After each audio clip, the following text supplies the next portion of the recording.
I noticed in reading Tara Brach's True Refuge that she defines self-compassion simply as skillfully taking care of ourselves. Let's just take a moment and reflect on that. We've got the word skillfully and take care of and self, three separate elements there. I'll just give you a moment of silence to reflect on how that registers with you this morning.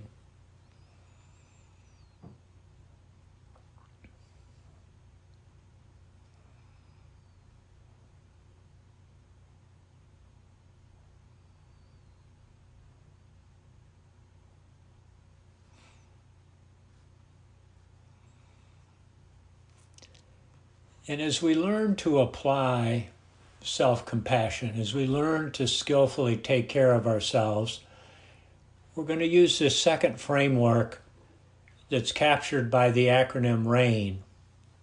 Recognize, allow, investigate, and nurture. And I'd like to begin this morning by talking about the recognize and allow aspects of RAIN. How important it is to be able to recognize when we are in need of self-compassion.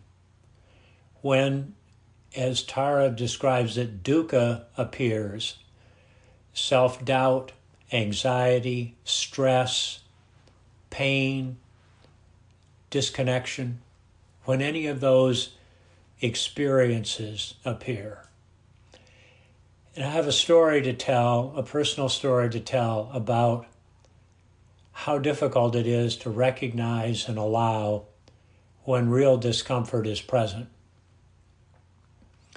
I'm part of that generation that spent too damn much time in the sun as a kid without enough protection.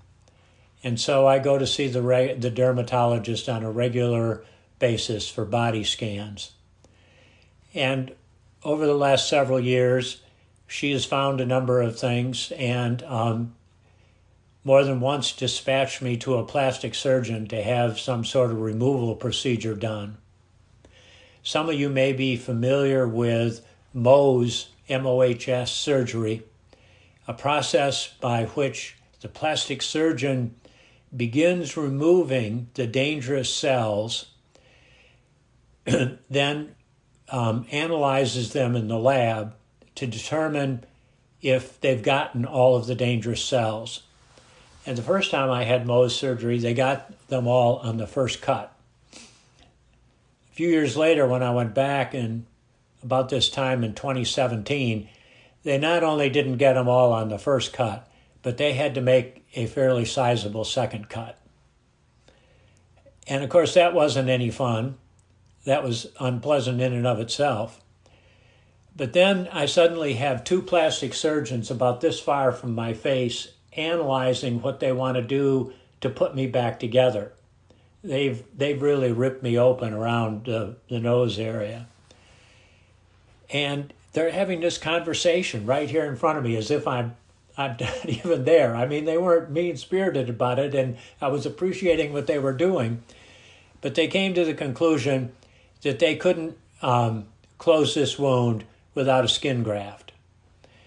And one of the procedures, regular procedures now for a skin graft when you're dealing with a wound in the nose, is to take a graft from the skin in your forehead.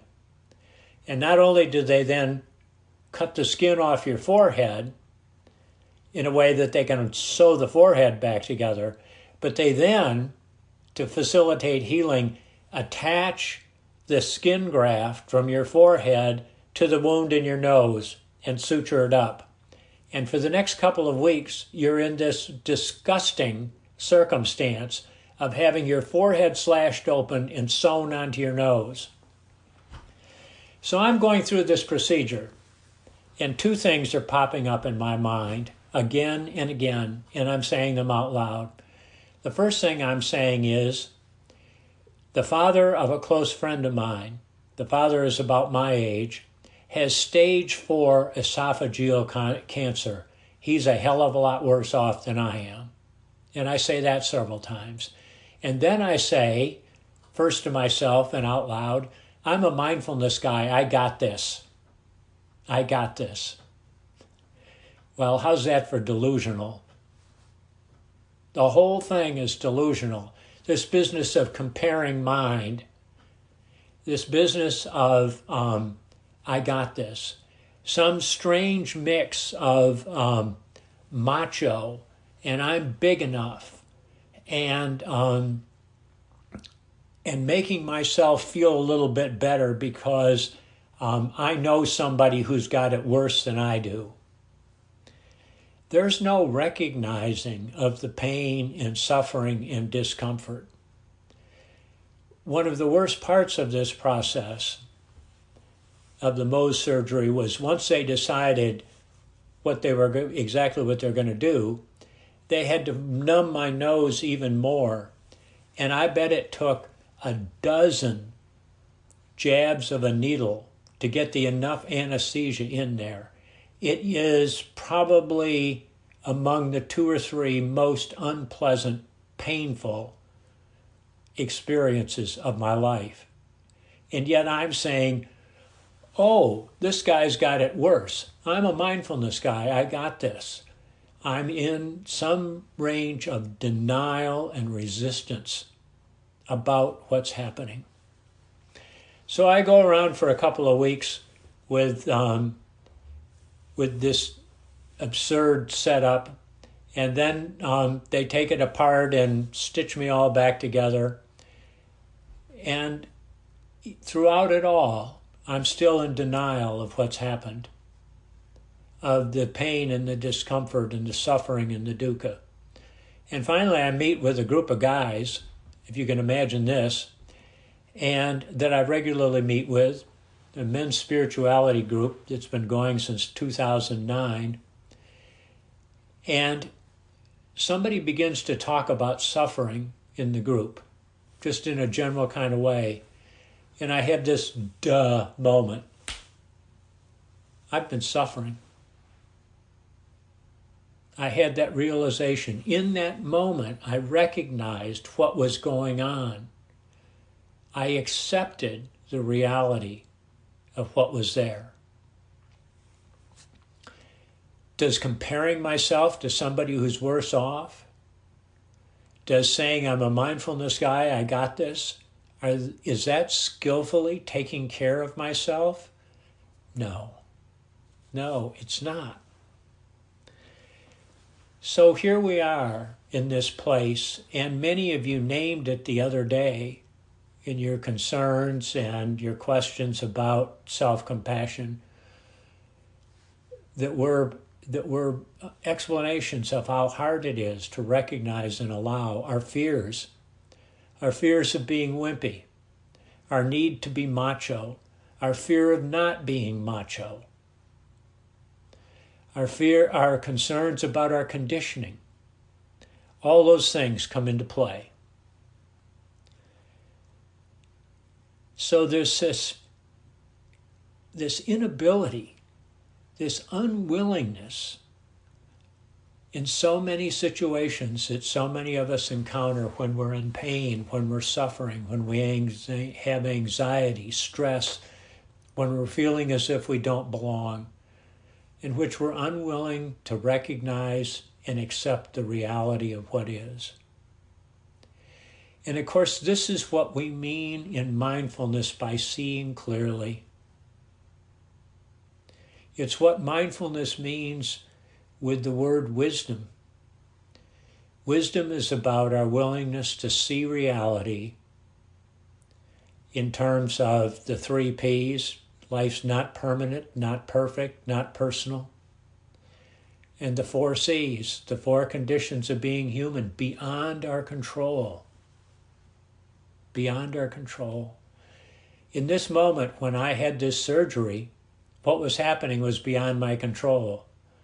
Maybe 50 or 60 or 70 years ago, it was within my control, but not then.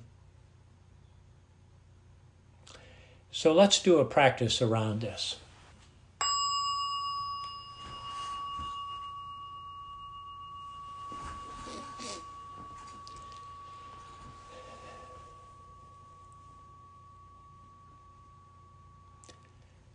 allowing our attention to gather in this moment, in this place. Feeling the support of the floor, feeling the support of the surface beneath us, and allowing ourselves to soften, allowing our shoulders to drop, our bodies to settle in.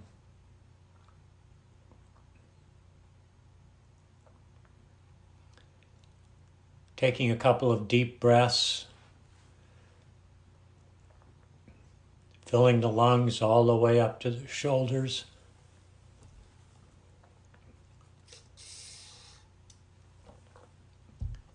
And slowly letting go of the breath, letting go of any extra tension or energy.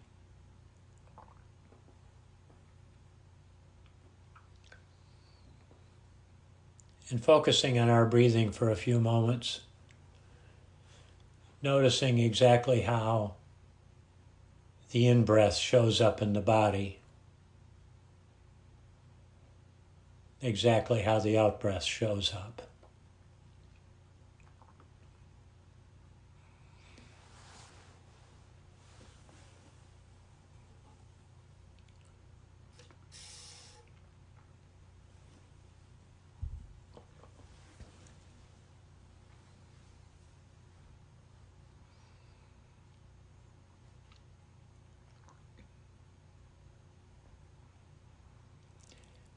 And now recalling a recent experience that was difficult, that you struggled with a little bit. Not anything too awful, but something you struggled with. It was hard. And recalling the specifics. Where were you? Who was present? What was happening? Being said?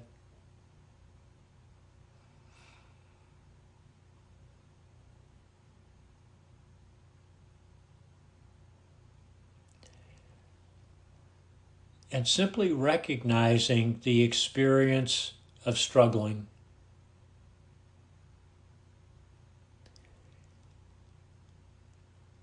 Naming the particular nature of the struggle. Were you stressed out, anxious, afraid, worried, feeling disconnected?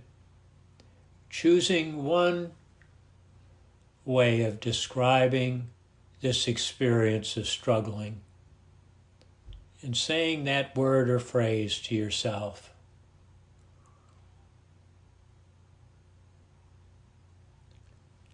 This is recognizing, using that phrase to describe it.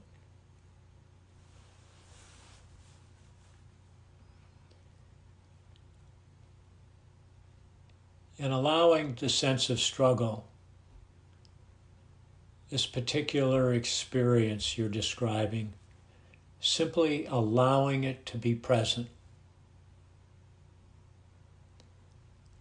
Being with it.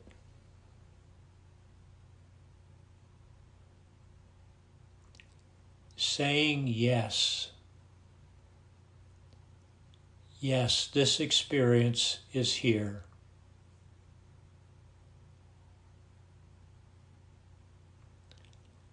Fully consenting to what's true in this moment.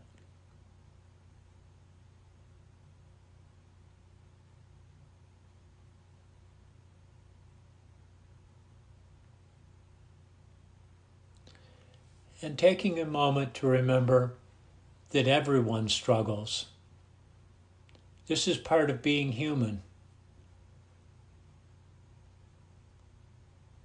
These experiences of struggling, we're not alone. Everyone struggles. And there's no need to compare struggles, just to recognize that this simply means you're human.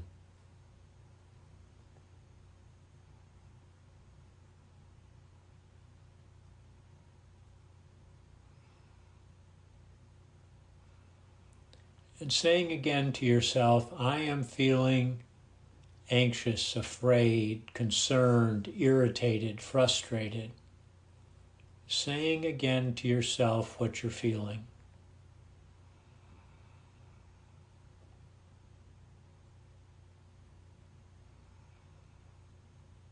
And now simply saying to yourself, this is hard.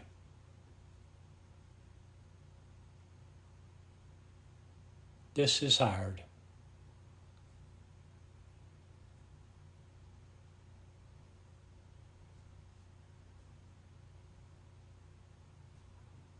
And just being with that self-kindness, that taking care of yourself. It's okay. It's a good place to be.